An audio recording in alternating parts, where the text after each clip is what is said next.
Hello there, good evening everyone, and welcome back to our latest project. We finished Margaret Anderson's The Unknowable Gurdjieff the other day, and so I thought it would be nice to read Rudyard Kipling's Kim, and I believe it will play in later on, or as we get into it, into the four ideals. It was a suggestion from someone over there at the app, and yeah, we're going to befriend a lama and an aging priest. And so again, these are two aspects of the four ideals, and I'm very much looking forward to sharing it with you. So whether you're watching live on catch up, do let me know how you're doing, what you think of the text, and we'll be reading. I plan to read the first 3 chapters this evening so we can bite off a nice chunk of it and really get into the story.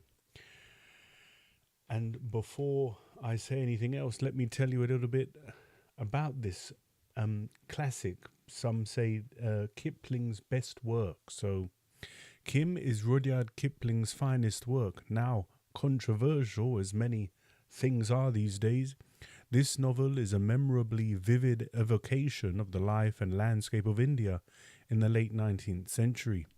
Kim himself is a resourceful lad who befriends a lama, an aging priest, and both embark on a combined quest. Whereas Kim has an insatiable interest in the varied activities around him, the lama seeks redemption from the wheel of life. Kim becomes involved in the great game undertaking espionage for the British rulers. This engrossing and moving novel, with its diversity of memorable characters, offers many insights into political, religious, and social tensions. And so, if you're looking forward to that and everything else we've got coming up here at Book Club, do like the video and subscribe if you haven't done so yet. Share the show with any like-minded friends you might have. And on the app, there's another Rudyard Kipling book, The Maltese Cat. And if you happen to be here from Book Club, many old favourites are on the app, and also anything that is missing that you would like to enjoy, you can certainly sign up and let me know, and I will get to uploading whatever you would like to listen to. So, let us begin. Kim by Rudyard Kipling. Chapter 1. And it appears at the beginning of each chapter there's like a short poem. So, Chapter 1. O ye who tread the narrow way, by Tophet flare to judgment day, be gentle when the heathen pray to Buddha at Kamakura. He sat in defiance of municipal orders astride the gun Zamzama, on her brick platform opposite the old Ajaib Gher, the wonder house as the natives called the Lahore Museum, who hold Zamzama, that fire-breathing dragon, hold the Punjab, for the great green bronze piece is always first of the conqueror's loot. There was some justification for Kim. He had kicked Lama Dinnath's boy off the trunnions since the English held the Punjab and Kim was English. Though he was burned black as any native, though he spoke the vernacular by preference and his mother tongue in a clipped, uncertain sing-song, though he consorted on terms of perfect equality with the small boys of the bazaar, Kim was white, a poor white, of the very poorest. The half-caste woman who looked after him, she smoked opium and pretended to keep a second-hand furniture shop by the square where the cheap cabs wait, told the missionaries that she was Kim's mother's sister, but his mother had been nursemaid in a colonel's family and had married Kimball O'Hara, a young colour sergeant of the Mavericks, an Irish regiment. He afterwards took a post on the Sindh, Punjab and Delhi Railway, and his regiment went home without him. The wife died of cholera in Ferozepur, and O'Hara fell to drink and loafing up and down the line with a keen-eyed 3-year-old baby.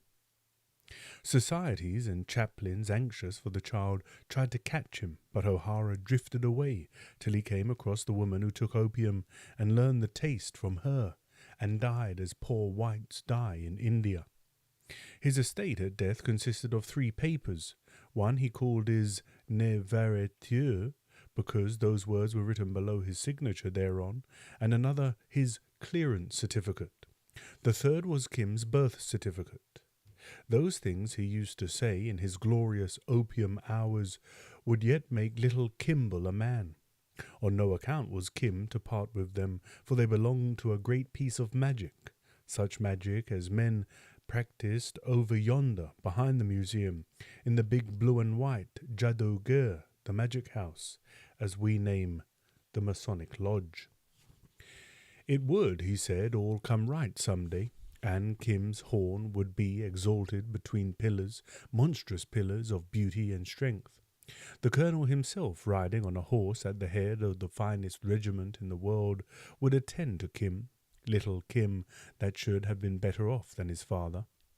900 first-class devils, when God was a Red Bull on a green field, would attend to Kim, if they had not forgotten O'Hara, poor O'Hara that was gang foreman on a Ferozpur line. Then he would weep bitterly in the broken rush chair on the veranda. So it came about after his death that the woman sewed parchment paper and birth certificate into a leather amulet case which she strung round Kim's neck. And some day, she said, confusedly remembering O'Hara's prophecies, there will come for you a great Red Bull on a green field, and the colonel riding on his tall horse, yes, and, dropping into English, 900 devils. Ah, said Kim, I shall remember. A Red Bull and a colonel on a horse will come, but first, my father said, will come the 2 men making ready the ground for these matters. That is how my father said they always did, and it is always so when men work magic. If the woman had sent Kim up to the local Jadougher with those papers, he would, of course, have been taken over by the provincial lodge and sent to the Masonic orphanage in the hills. But what she had heard of magic she distrusted. Kim, too, held views of his own. As he reached the years of indiscretion, he learned to avoid missionaries and white men of serious aspect who asked who he was and what he did. For Kim did nothing with an immense success.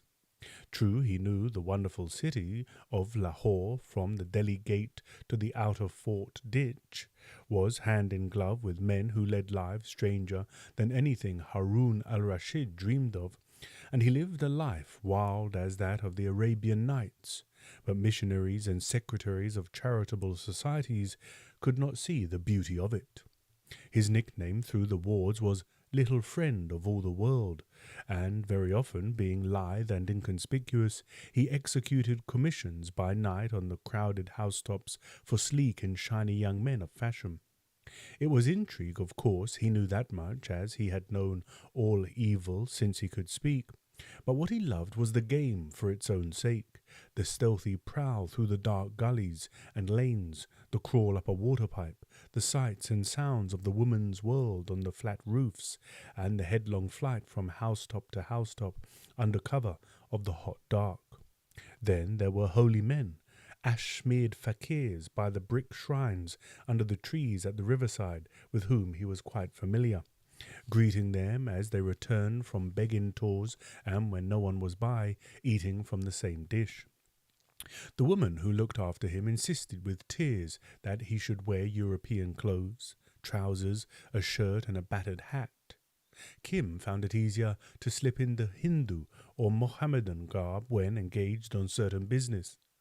One of the young men of fashion, he who was found dead at the bottom of a well on the night of the earthquake, had once given him a complete suit of Hindu kit, the costume of a low-caste street boy, and Kim stored it in a secret place under some books in Nilla Ram's timber yard beyond the Punjab High Court, where the fragrant deodar logs lie seasoning after they have driven down the Ravi. When there was business or frolic afoot, Kim would use his properties, returning at dawn to the veranda, all tired out from shouting at the heels of a marriage procession or yelling at a Hindu festival. Sometimes there was food in the house, more often there was not, and then Kim went out again to eat with his native friends. As he drummed his heels against Zamzama, he turned now and again from his king of the castle game with little Chota Lal and Abdullah, the sweet meat seller's son, to make a rude remark to the native policeman on guard over rows of shoes at the museum door. The big Punjabi grinned tolerantly. He knew Kim of old. So did the water carrier, sluicing water on the dry road from his goatskin bag. So did Jawahir Singh, the museum carpenter, bent over new packing cases. So did everybody in sight except the peasants from the country hurrying up to the Wonder House to view the things that men made in their own province and elsewhere. The museum was given up to Indian arts and manufactures, and anybody who sought wisdom could ask the curator to explain. "Off, off, let me up," cried Abdullah, climbing up Zamzama's wheel. "Thy father was a pastry cook, thy mother stole the ghee," sang Kim. "All Mussulmans fell off Zamzam long ago." "Let me up," shrilled little Chotalal in his gilt-embroidered cap. His father was worth perhaps £500,000 but India is the only democratic land in the world. The Hindus fell off Zamzama too. The Mussulmans pushed them off. Thy father was a pastry cook. He stopped, for there shuffled round the corner from the roaring Moti Bazaar such a man as Kim, who thought he knew all castes, had never seen. He was nearly 6 feet high, dressed in fold upon fold of dingy stuff, like horse blanketing, and not one fold of it could Kim refer to any known trade or profession. At his belt hung a long open-work iron pen-case and wooden rosary, such as holy men wear. On his head was a gigantic sort of tam-o'-shanter. His face was yellow and wrinkled, like that of Fook Shing, the Chinese bootmaker in the bazaar. His eyes turned up at the corners and looked like little slits of onyx.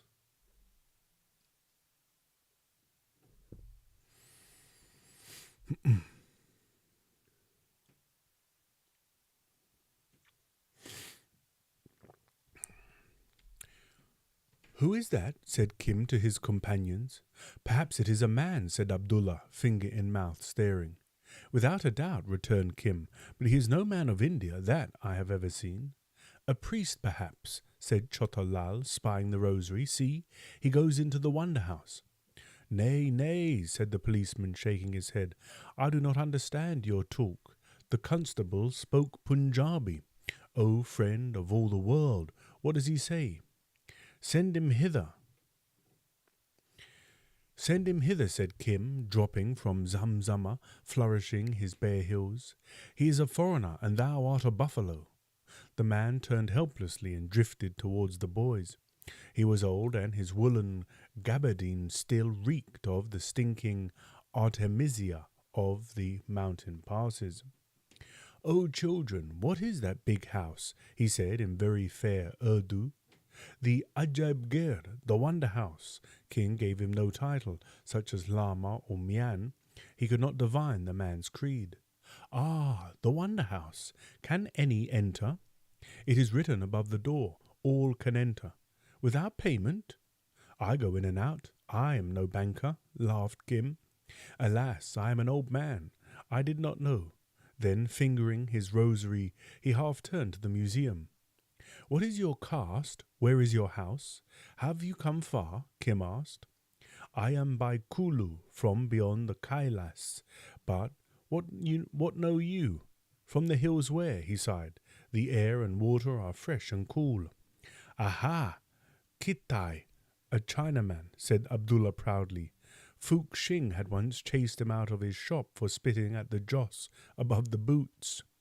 "Pahari, a hillman," said little Chotalal.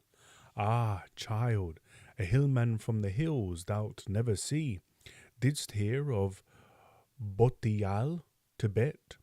I am no Kitai, but a botiya, Tibetan, since you must know, a lama, or say a guru in your tongue. A guru from Tibet, said Kim.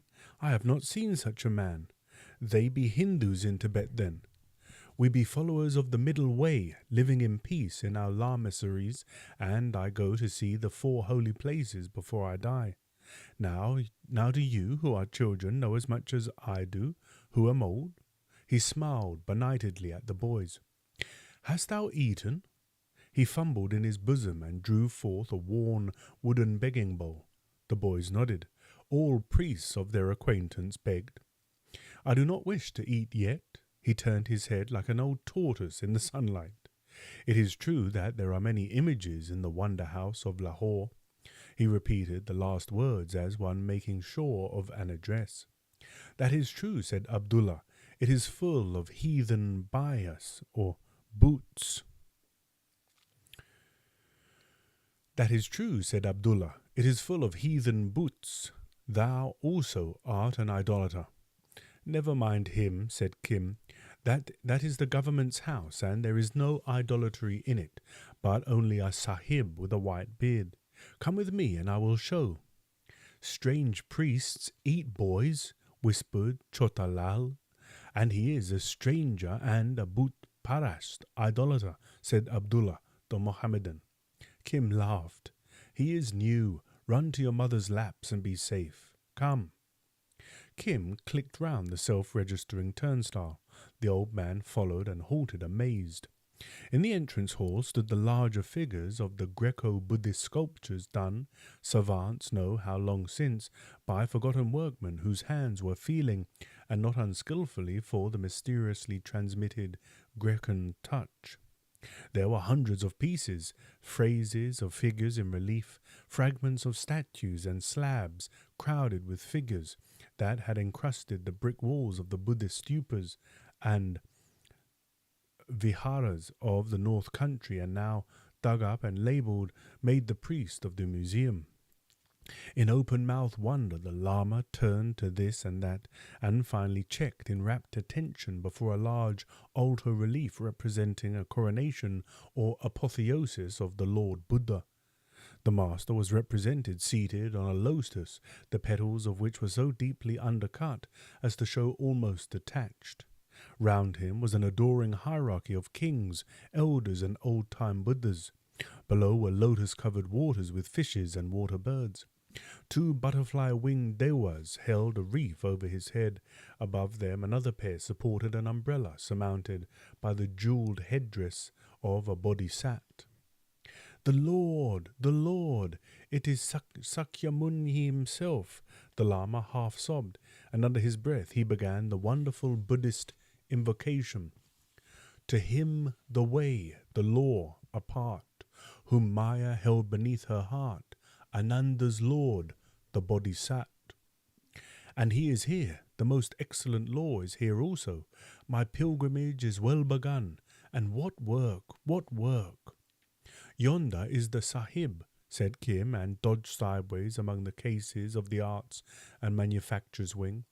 A white-bearded Englishman was looking at the Lama, who gravely turned and saluted him, and after some fumbling drew forth a notebook and a scrap of paper. Yes, that is my name, smiling at the clumsy childish print.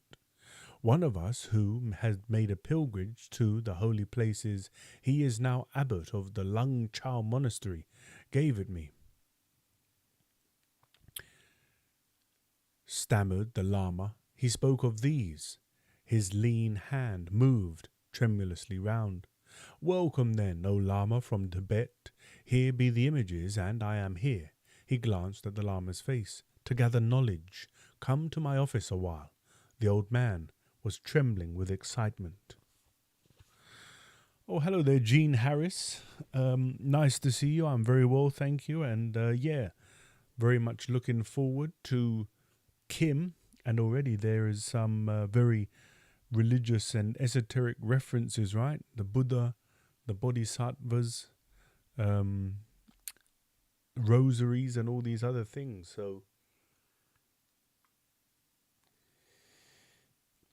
we'll see how we go, and it's quite a long book, so it'll be several parts. But how are you? More to the point, Jean, how are you? The office was but a little wooden cubicle partitioned off from the sculpture-lined gallery. Kim laid himself down, his ear against the crack in the heat-split cedar door, and following his instinct stretched out to listen and watch. Most of the talk was altogether above his head. The lama, haltingly at first, spoke to the curator of his own lamassery, the ch.1, opposite the painted rocks, 4 months' march away.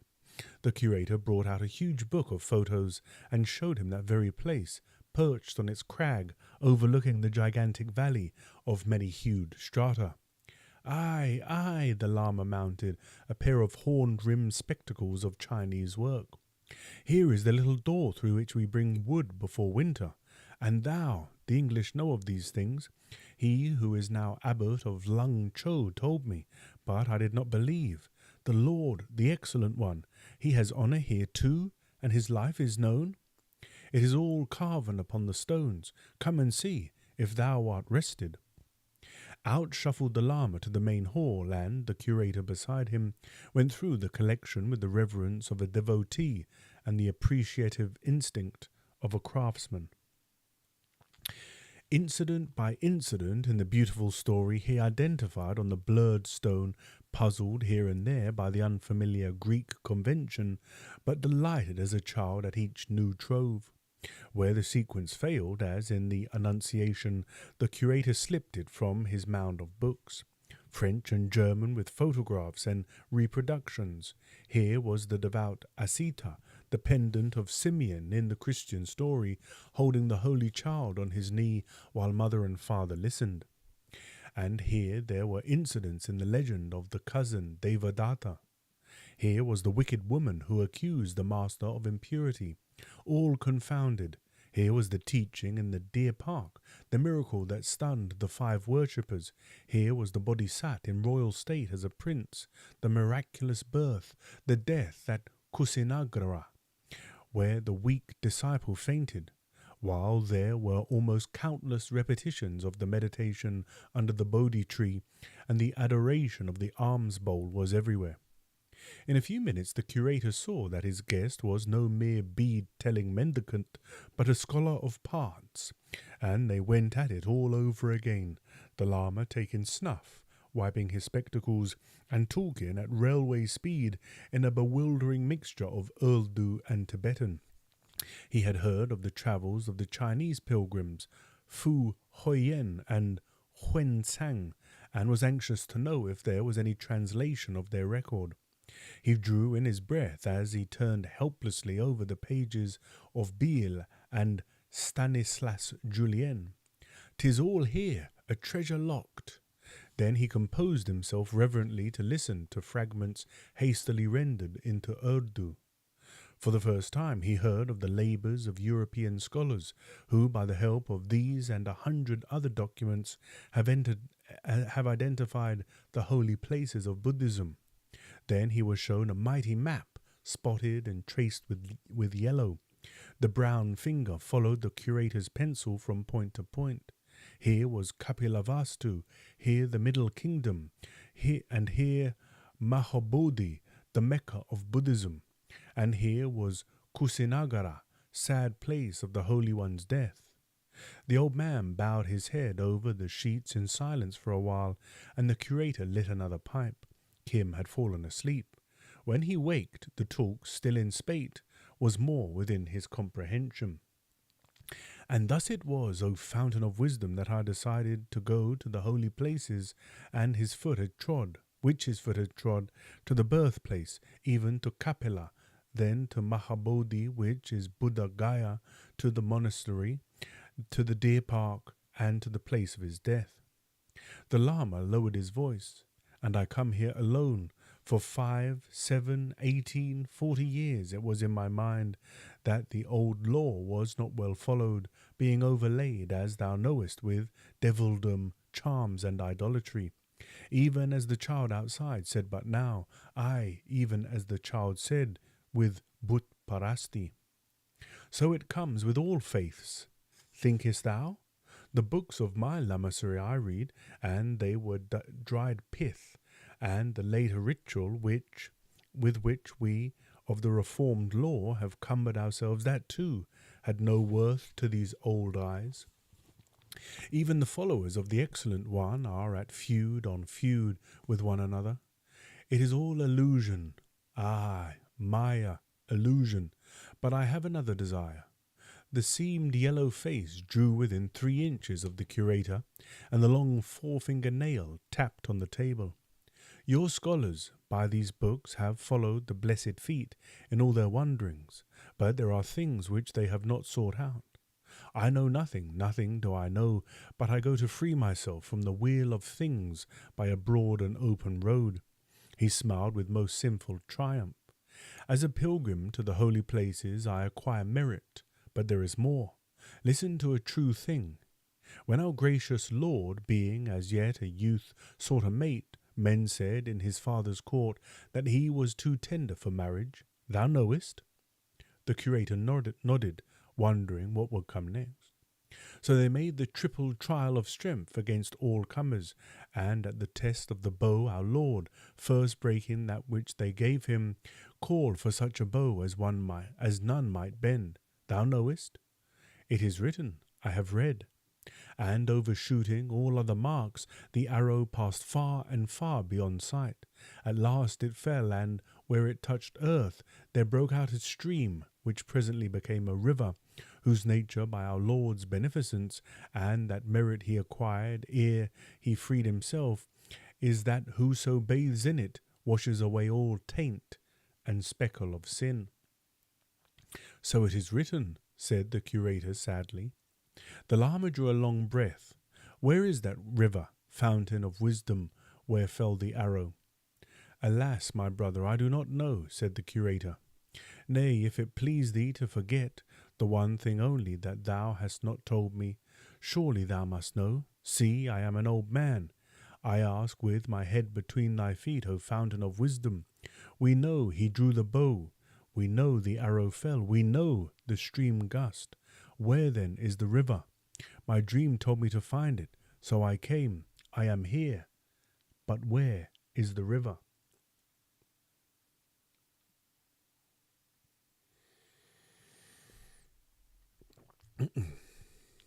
If I knew, think you I would not cry it aloud? But one attains freedom from the wheel of things, the lama went on, unheeding.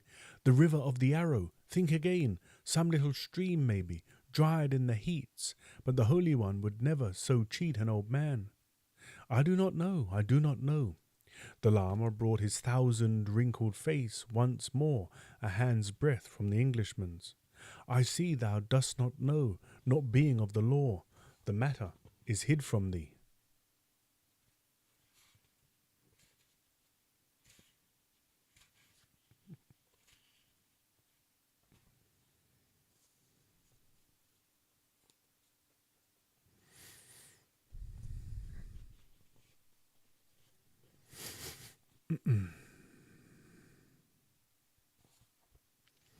Aye, hidden, hidden. We were both bound, thou and I, my brother, but he rose with a sweep of the soft, thick drapery. I go to cut myself free. Come also. I am bound, said the curator, but whither goest thou? First to Kashi, Benares. Where else? There I shall meet one of the pure faith in a Jain temple of that city. He also is a seeker in secret, and from him haply I may learn.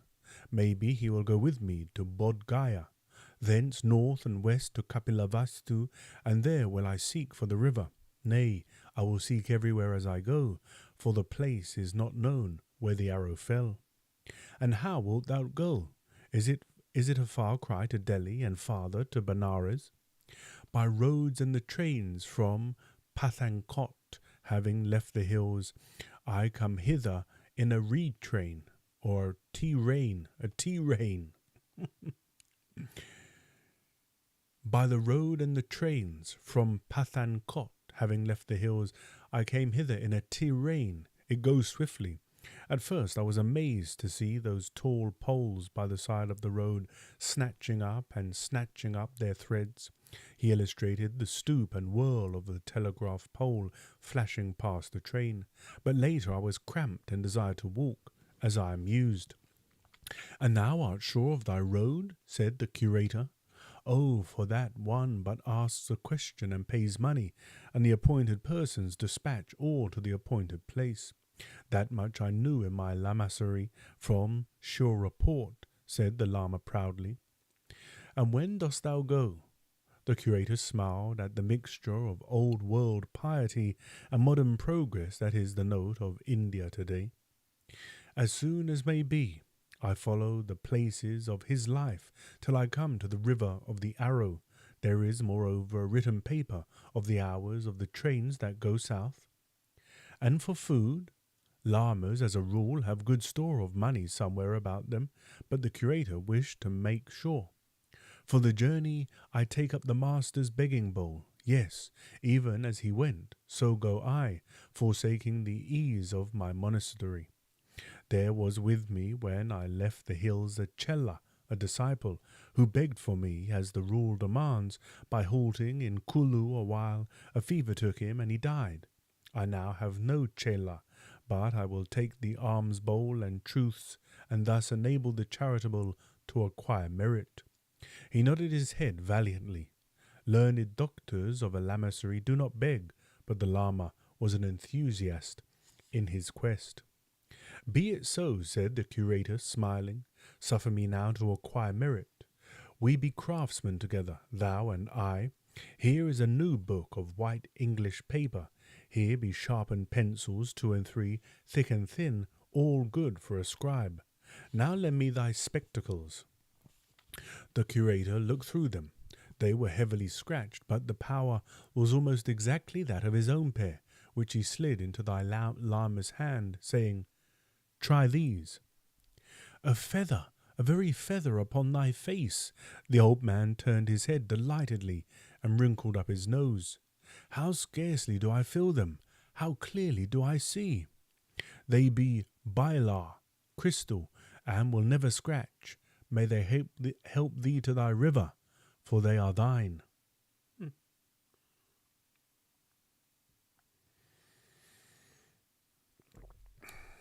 I'll read that bit again. "They be bilar, crystal, and will never scratch. May they help thee to thy river, for they are thine." "I will take them and the pencils and the white notebook," said the lama, "as a sign of friendship between priest and priest. And now," he fumbled at his belt, detached the open-work iron pen case, and laid it on the curator's table. "That is for a memory between thee and me, my pen case. It is something old, even as I am." It was a piece of ancient design, Chinese, of an iron that is not smelted these days, and the collector's heart in the curator's bosom had gone out to it from the first. For no persuasion would the lama resume his gift. "When I return, having found the river, I will bring thee a written picture of the Padma Samtora, such as I used to make on silk at the lamassery. Yes, and of the wheel of life," he chuckled, "for we be craftsmen together, thou and I." The curator would have detained him. They are few in the world who still have the secret of the conventional brush pen Buddhist pictures, which are, as it were, half written and half drawn. But the lama strode out, head high in air, and pausing an instant before the great statue of a bodhisattva in meditation, brushed through the turnstiles. "Oh, hello there, Sophia. How lovely to see you. I do hope you're well. And are you familiar with Kim by Rudyard Kipling?" It's my first reading, and the language is rather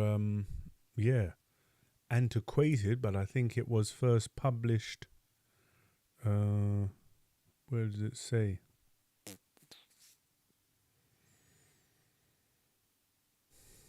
Doesn't even say.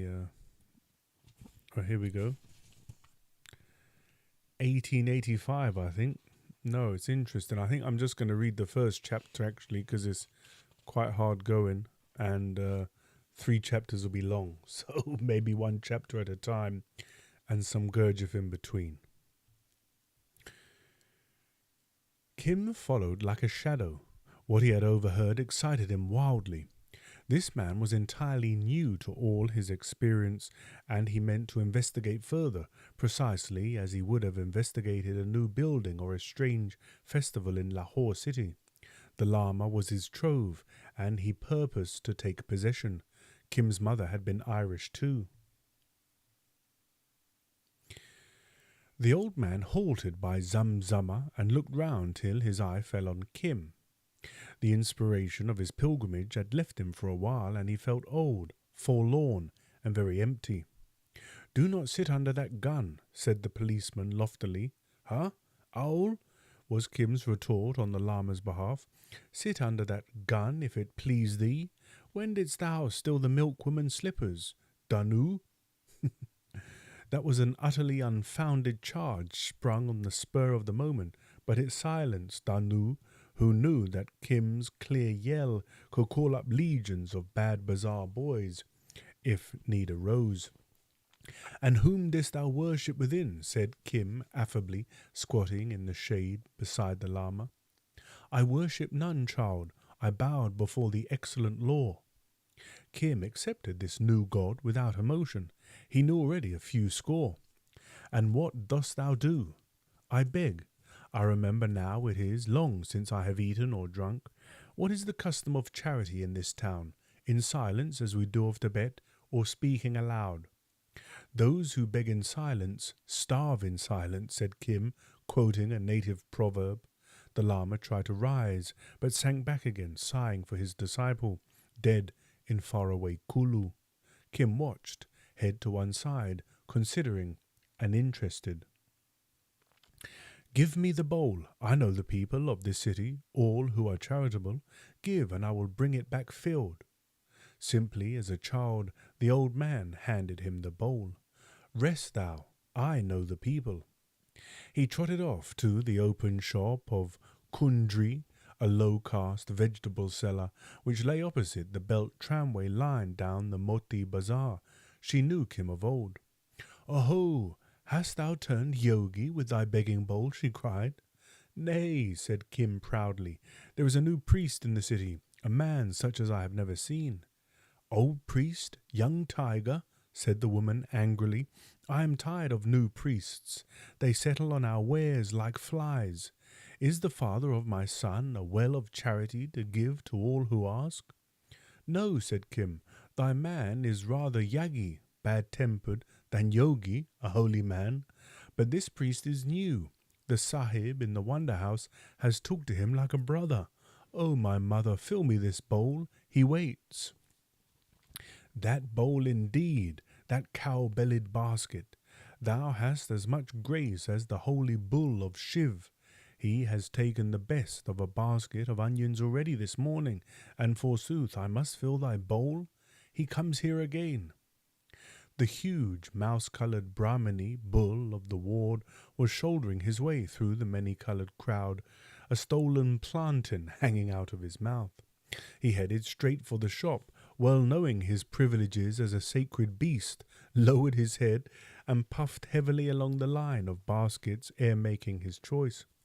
Up flew Kim's hard little heel and caught him on his moist blue nose.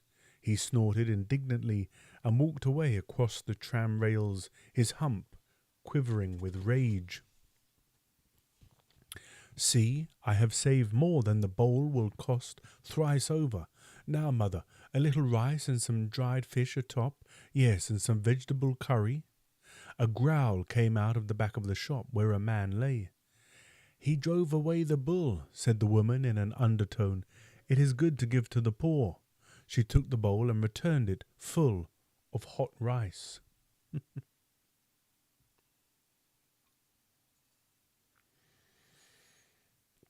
"But my yogi is not a cow," said Kim gravely, making a hole with his fingers in the top of the mound. "A little curry is good, and a fried cake and a morsel of conserve would please him, I think." "It is a hole as big as thy head," said the woman fretfully. but she filled it nonetheless with good steaming vegetable curry, clapped a fried cake atop, and a morsel of clarified butter on the cake, dabbed a lump of sour tamarind conserve at the side, and Kim looked at the load lovingly. "That is good. When I am in the bazaar, the bull shall not come to this house. He is a bold beggar man." "And thou?" laughed the woman. "But speak well of bulls. Hast thou not told me that some day a red bull will come out of a field to help thee? Now hold all straight and ask for the holy man's blessing upon me. Perhaps, too, he knows a cure for my daughter's sore eyes.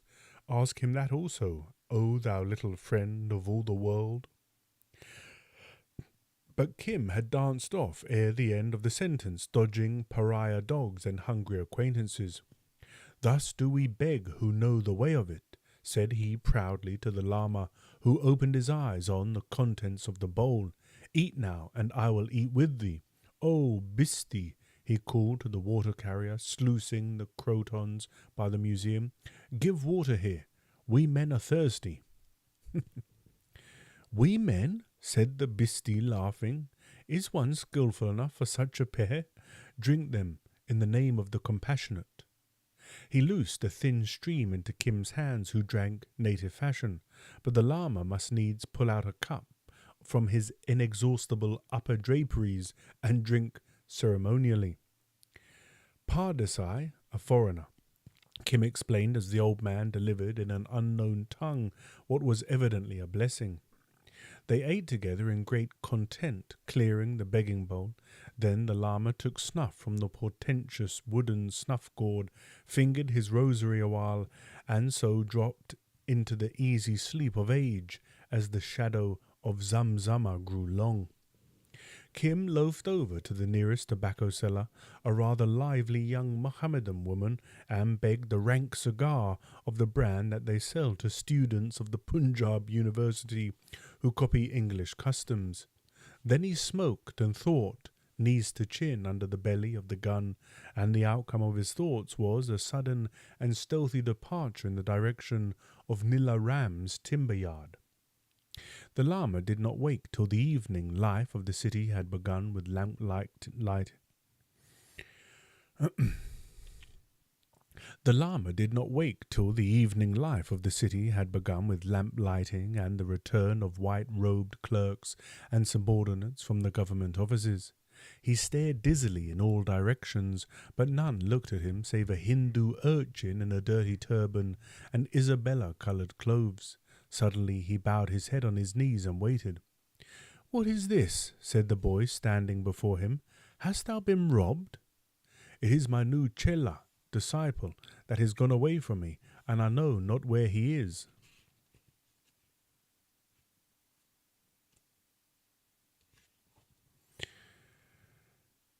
And what like of man was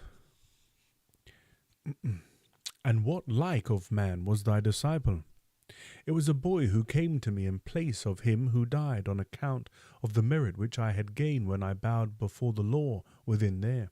He pointed towards the museum. "He came upon me to show me a road which I had lost.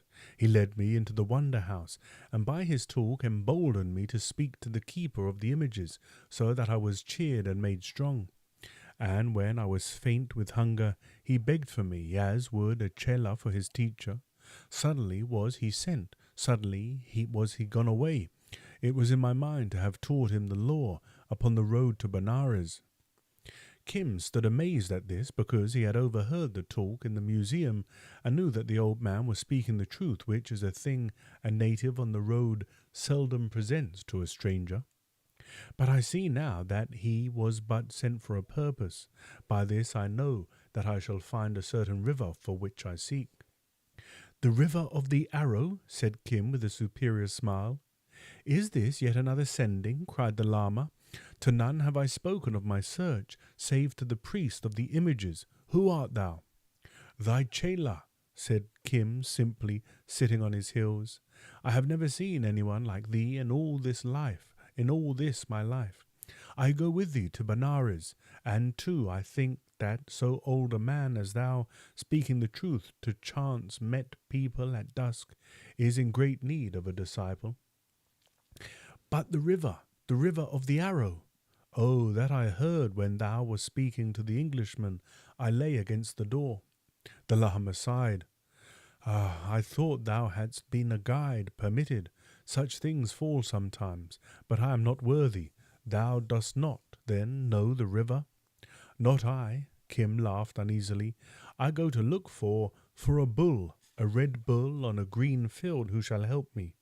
Boy-like, if an acquaintance had a scheme, Kim was quite ready with one of his own, and boy-like he had really thought for as much as 20 minutes at a time of his father's prophecy. To what, child? Said the Lama. God knows, but so my father told me. I heard thy talk in the wonder house of all those new strange places in the hills, and if one so old and so little, so used to truth-telling, may go out for the small matter of a river, it seemed to me that I too must go a-travelling. If it is our fate to find those things, we shall find them, thou thy river, and I my bull, and the strong pillars and some other matters that I forget. It is not pillars, but a wheel from which I would be free, said the Lama. That is all one. Perhaps they will make me a king, said Kim, serenely prepared for anything. I will teach thee other and better desires upon the road, the Lama replied in the voice of authority. Let us go to Benares. Not by night. Thieves are abroad. Wait till the day. But there is no place to sleep. The old man was used to the order of his monastery, and though he slept on the ground, as the rule decrees, preferred a decency in these things. We shall get good lodging at the Kashmir Serai, said Kim, laughing at his perplexity. I have a friend there. Come. The hot and crowded bazaars blazed with lights as they made their way through the press of all the races in Upper India, and the Lama mooned through it like a man in a dream. It was his first experience of a large manufacturing city, and the crowded tram-car with its continually squealing brakes frightened him. Half pushed, half towed, he arrived at the high gate of the Kashmir Serai, that huge open square against the railway station, surrounded with arched cloisters where the camel and horse caravans put up on their return from Central Asia.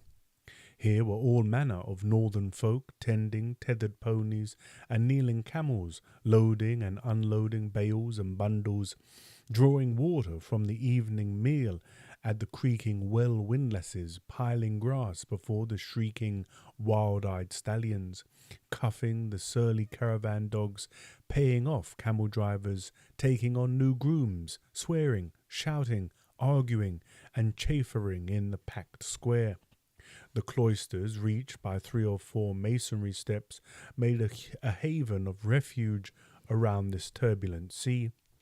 Most of them were rented to traders, as we rent the arches of a viaduct, the space between pillar and pillar being bricked or boarded off into rooms which were guarded by heavy wooden doors and cumbrous native padlocks. Locked doors showed that the owner was away, and a few rude, sometimes very rude, chalk or paint scratches told where he had gone. Thus, Lutuf Ullah is gone to Kurdistan. Below, in coarse verse, O Allah, who sufferest lice to live on the coat of a Kabuli, why hast thou allowed this louse Lutuf to live so long? Kim, fending the Lama between excited men and excited beasts, sidled along the cloisters to the far end, nearest the railway station, where Mahbub Ali, the horse trader, lived when he came in from that mysterious land beyond the passes of the north. Kim had had many dealings with Mahbub in his little life, especially between his 10th and his 13th birthday, and the big burly Afghan, his beard dyed scarlet with lime, for he was elderly and did not wish his grey hairs to show, knew the boy's value as a gossip. Sometimes he would tell Kim to watch a man who had nothing whatever to do with horses, to follow him for one whole day and report every soul with whom he talked. Kim would deliver himself of his tale at evening, and Mahbub would listen without a word or gesture. It was intrigue of some kind, Kim knew, but its worth lay in saying nothing whatever to anyone except Mahbub, who gave him beautiful meals, all hot from the cook shop at the head of the sarai, and once as much as 8 annas in money. "He is here," said Kim, hitting a bad-tempered camel on the nose. "Oh, he, Mahbub Ali." He halted at a dark arch and slipped behind the bewildered lama. The horse trader, his deep embroidered Bokhariot belt unloosed, was lying on a pair of silk carpet saddlebags, pulling lazily at an immense silver hookah. He turned his head very slightly at the cry, and, seeing only the tall, silent figure, chuckled in his deep chest. "Allah, a lama, a red lama. It is far from Lahore to the passes. What dost thou do here?" The lama held out the begging bowl mechanically. "God's curse on all unbelievers," said Mahbub. "I do not give to a lousy Tibetan, but ask my bulties over yonder behind the camels. They may value your blessings. O horse boys, here is a countryman of yours. See if he be hungry." A shaven, crouching baldy who had come down with the horses and who was normally some sort of degraded Buddhist fawned upon the priest and in thick gutturals besought the Holy One to sit at the horse boy's fire. "Go," said Kim, pushing him lightly, and the lama strode away, leaving Kim at the edge of the cloister. "Go," said Mahbub Ali, returning to his hookah. "Little Hindu, run away. God's curse on all unbelievers. Beg from those of my tale who are of my faith." It's like a religious mix, a religious mixing bowl, a hodgepodge, everyone's different religions. Christian, Buddhist, and Muslim, all there together in India, mixing about.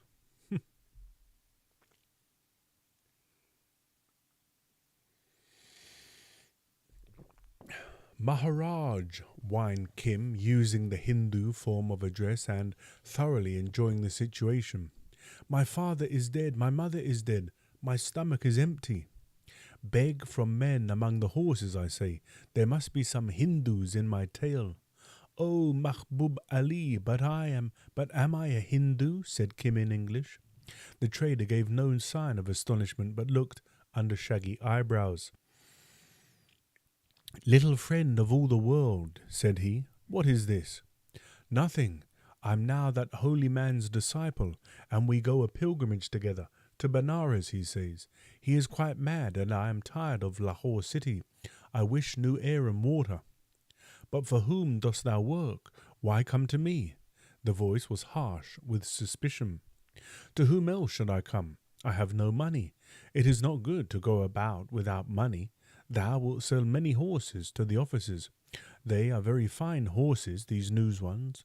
I have seen them. Give me a rupee, Mahbub Ali, and when I come to my wealth, I will give thee a bond and pay."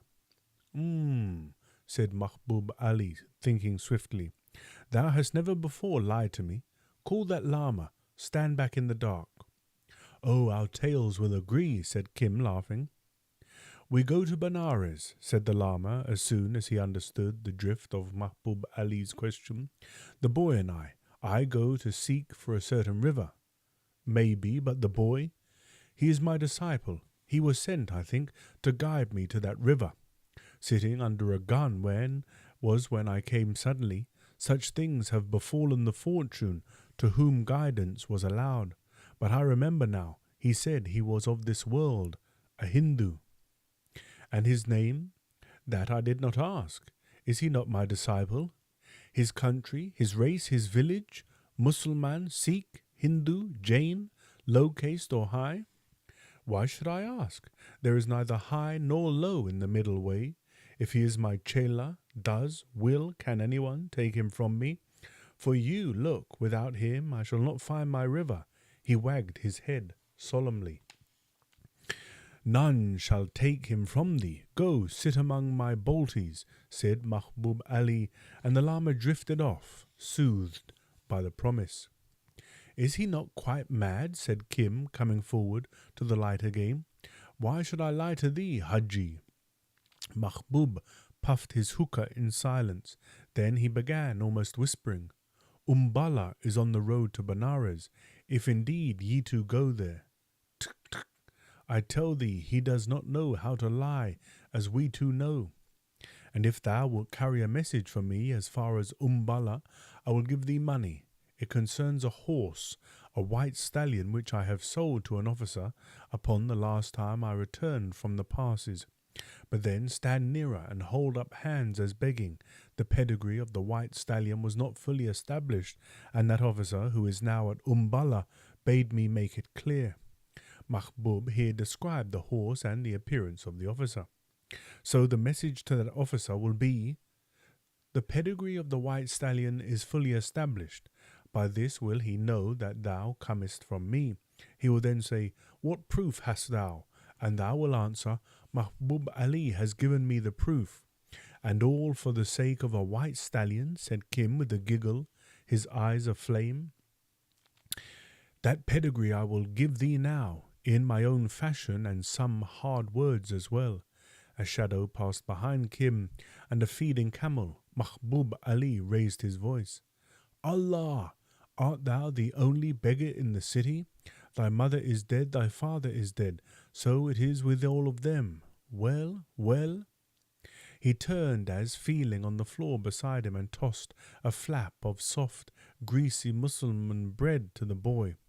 "Go and lie down among my horse boys for tonight, thou and the Lama. Tomorrow I may give thee service." Kim slunk away, his teeth in the bread, and, as he expected, he found a small wad of folded tissue paper wrapped in oilskin with 3 silver rupees, enormous largesse. He smiled and thrust money and paper into his leather amulet case. The Lama, sumptuously fed by Mahbub's baltis, was already asleep in a corner of one of the stalls. Kim lay down beside him and laughed. He knew he had rendered a service to Mahbub Ali, and not for one little minute did he believe the tale of the stallion's pedigree. But Kim did not suspect that Mahbub Ali, known as one of the best horse dealers in the Punjab, a wealthy and enterprising trader whose caravans penetrated far and far into the back of beyond, was registered in one of the locked books of the Indian Survey Department as C25 IB. Twice or thrice yearly, C25 would send in a little story, badly told, but most interesting, and generally it was checked by the statements of R17 and M4, quite true.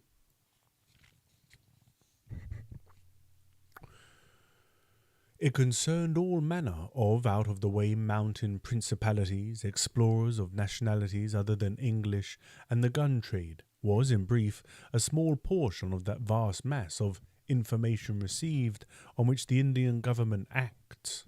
But recently 5 confederated kings who had no business to confederate had been informed by a kindly northern power that there was a leakage of news from their territories into British India. So those kings' prime ministers were seriously annoyed and took steps after the Oriental fashion. They suspected, among many others, the bullying, red-bearded horse dealer whose caravans ploughed through their fastnesses belly-deep in snow.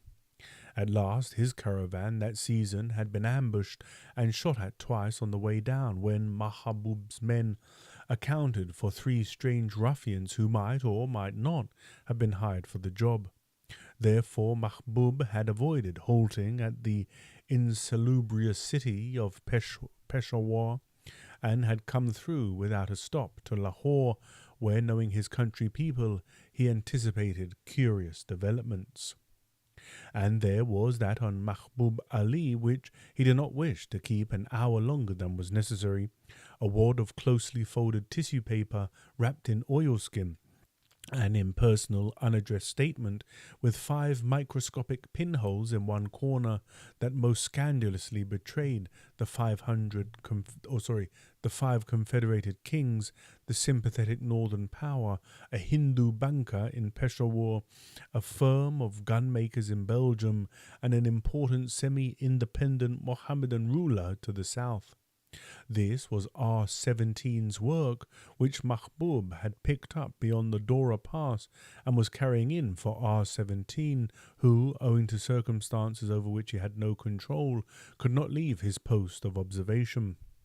Dynamite was milky and innocuous, beside that report of C-25, and even an Oriental with an Oriental's views of the value of time could see that the sooner it was in the proper hands the better. Mahbub had no particular desire to die by violence because 2 or 3 family blood feuds across the border hung unfinished on his hands, and when these scores were cleared, he intended to settle down as a more or less virtuous citizen. He had never passed the Sarai Gate since his arrival 2 days ago, but had been ostentatious in sending telegrams to Bombay, where he banked some of his money, to Delhi, where a sub-partner of his own clan was selling horses to the agent of a Rajputana estate, and to Umballa, where an Englishman was excitedly demanding the pedigree of a white stallion. The public letter writer, who knew English, composed excellent telegrams such as Creighton, Laurel Bank, Umballa, horse is Arabian as already advised, sorrowful delayed pedigree which am translating. And later to the same address, much sorrowful delay, will forward pedigree. To his sub-partner at Delhi he wired, Lutuf Ullah, have wired 2,000 rupees, your credit, Luchman Narain's bank. This was entirely on the way of trade, but every one of those telegrams was discussed and rediscussed by parties who conceived themselves to be interested before they went over to the railway station in charge of a foolish Balti who followed all sorts of people to read them on the road.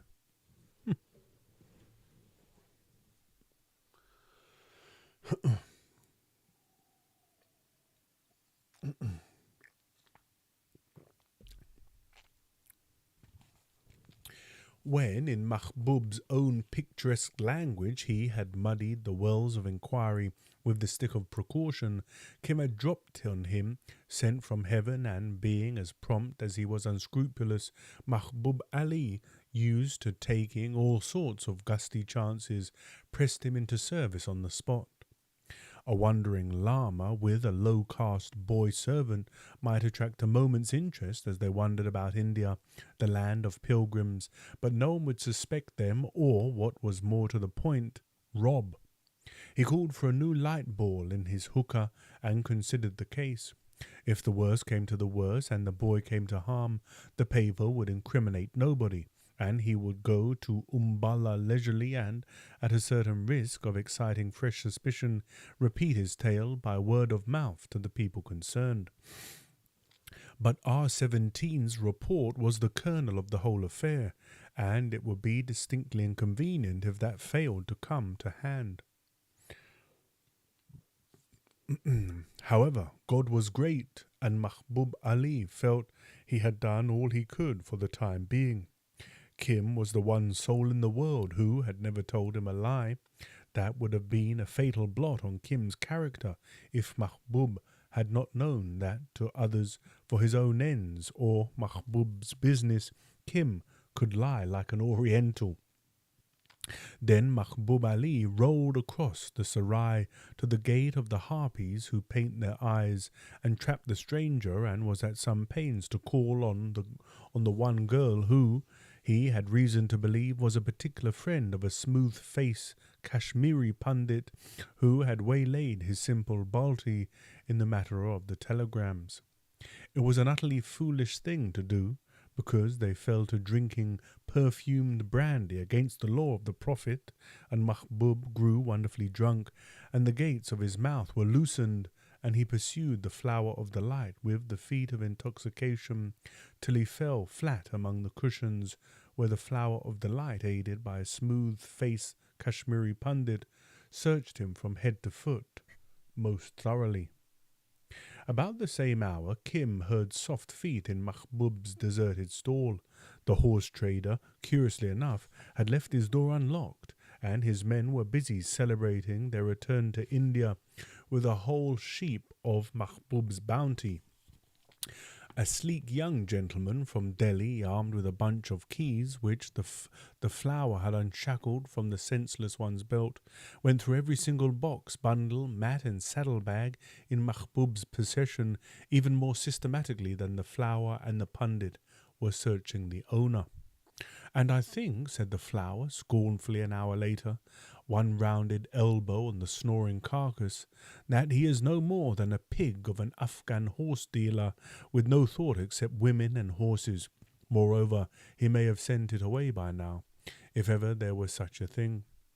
Nay, in a matter touching 5 kings it would be next his black heart," said the pundit. "Was there nothing?" The Delhi man laughed and resettled his turban as he entered. "I searched between the soles of his slippers, and the flower searched his clothes. This is not the man, but another. I leave little unseen." "They did not say he was the very man," said the pundit thoughtfully. "They said, 'Look if he be the man, since our counsels are troubled.' That north country is full of horse dealers as an old coat of lice. There is Sikandar Khan, Nur Ali Beg and Farooq Shah, all heads of kafilas, caravans, who deal there," said the flower. "They have not yet come in," said the pundit. "Thou must ensnare them." "Phew," said the flower, with deep disgust, rolling Mahbub's head from her lap. "I earn my money. Farooq Shah is a bear, Ali Beg a swashbuckler, and old Sikandar Khan, yai! Go, I sleep now. This swine will not stir till dawn."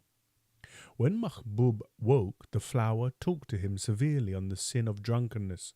Asiatics do not wink when they have outmaneuvered an enemy, but as Mahbub Ali cleared his throat, tightened his belt, and staggered forth under the early morning stars, he came very near to it.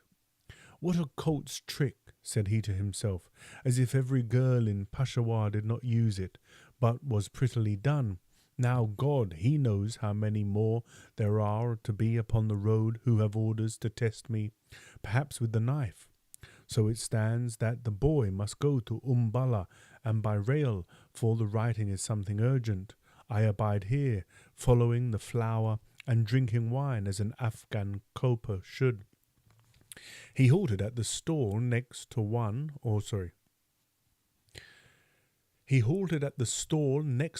to his own. His men lay there heavy with sleep. There was no sign of Kim or the lama. "Up!" he stirred a sleeper. "Whither went those who lay here last night even? The lama and the boy. Is aught missing?" "Nay," grunted the man. "The old madman rose at second cockcrow, saying he will go to Benares, and the young one led him away." "The curse of Allah on all unbelievers," said Mahbub heartily, and climbed into his own stall, growling his beard. But it was Kim who had wakened the lama, Kim with one eye laid against a knot-hole in the planking, who had seen the Delhi man search through the boxes. This was no common thief that turned over letters, bills and saddles, no mere burglar who ran a little knife sideways into the soles of Mahbub's slippers, or picked the seams of the saddlebag so deftly. At first Kim had been minded to give the alarm, the long-drawn chor, chor, thief, thief, that sets the Sarai ablaze of nights, but he looked more carefully, and, hand on amulet, drew his own conclusions. "It must be the pedigree of that made-up horse-lie," said he, "the thing that I carry to Umballa. Better that we go. Those who search bags with knives may presently search bellies with knives. Surely there is a woman behind this. Hi, hi!" In a whisper to the light sleeping old man, "Come, it is time. Time to go to Benares." The lama rose obediently, and they passed out of the Sarai like shadows. And that's all for this evening. I think, yeah, we'll just do a chapter at a time, I think. Because there's no rush with these things and it's quite hard going. So, yeah. We'll be back tomorrow for chapter 2 and then proceed accordingly. So, thanks for joining, everyone. I hope you've enjoyed chapter 1 of Rudyard Kipling's Kim, and we'll be back tomorrow for chapter 2. Take care now. See you then. Bye, guys.